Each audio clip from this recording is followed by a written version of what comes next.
அபிஷேக ஒலிவமரம்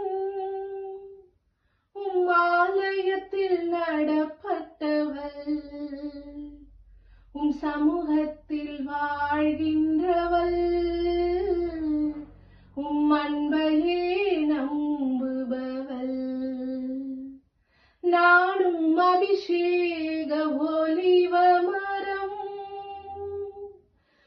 ஆலயத்தில் நடப்பட்டவள் சமூகத்தில் வாழ்கின்றவள்